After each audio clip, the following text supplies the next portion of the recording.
Bonjour à toutes et à tous. Vous voyez, ici je suis devant la statue de la Sainte Famille, c'est-à-dire Marie, Joseph et Jésus, dans l'église du Tuquet à Moucron. Et parce qu'aujourd'hui, peut-être, vous avez vraiment eu l'occasion de vous réunir avec quelques personnes de votre famille. Et surtout, je voudrais dire une très, très belle fête à toutes les mamans.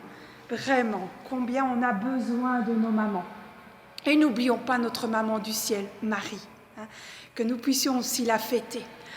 Et Marie, combien on a besoin de cette maman qui, comme Jésus le dit dans l'évangile d'aujourd'hui, il dit que votre cœur ne se trouble pas. Oh, c'est pas évident toujours, et surtout dans ces moments de confinement, que notre cœur ne se trouble pas un petit peu.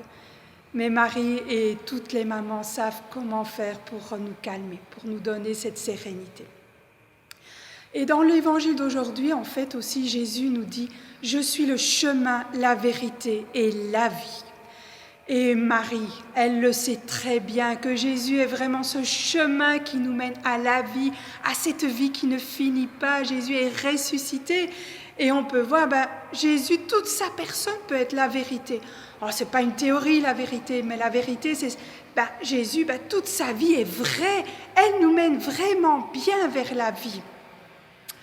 Et il y a encore une phrase que Jésus nous dit dans cet évangile d'aujourd'hui qui est vraiment très, très étonnante. Il dit « Celui qui croit en moi fera les mêmes œuvres que moi. Il fera même des œuvres encore plus grandes. » Je ne sais pas si vous vous rendez compte, mais on peut faire plus d'œuvres, des œuvres plus grandes encore que Jésus lui-même. Waouh! Eh bien, c'est vrai. Et d'ailleurs, on peut le voir dans la première lecture d'aujourd'hui, qui est dans les Actes des Apôtres. On est en train de revoir un peu tous les actes des apôtres aujourd'hui, c'est-à-dire tout ce que vivaient les premiers chrétiens après que Jésus soit remonté au ciel et que l'Esprit Saint ait donné la force aux apôtres de sortir. Voilà, il y a une situation, c'est donc les premiers chrétiens, il y a les chrétiens qui parlent grec, qui se mirent à protester, à se plaindre contre les chrétiens qui parlent l'hébreu. En effet, leurs veuves étaient oubliées. Alors, il faut savoir qu'au temps de Jésus, les veuves n'avaient rien à manger. Il n'y avait pas d'assurance vie, il n'y avait pas d'allocation pour les personnes qui ne travaillaient plus. Et donc, elles avaient faim. Alors, que faire? On laisse comme ça?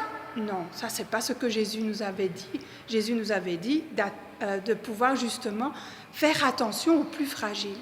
Qu'est-ce qu'ils ont fait? Ils ont réuni tous les chrétiens qui étaient là et ils ont choisi, l'Esprit Saint leur a donné la créativité, ils ont élu 7 personnes remplies de l'Esprit Saint, c'est-à-dire remplies d'amour, pour pouvoir s'occuper justement des veuves, des personnes, des chrétiennes qui parlaient grec. Mettons-nous ensemble notre intelligence, nos forces, notre cœur pour pouvoir justement créer ce royaume de paix, de justice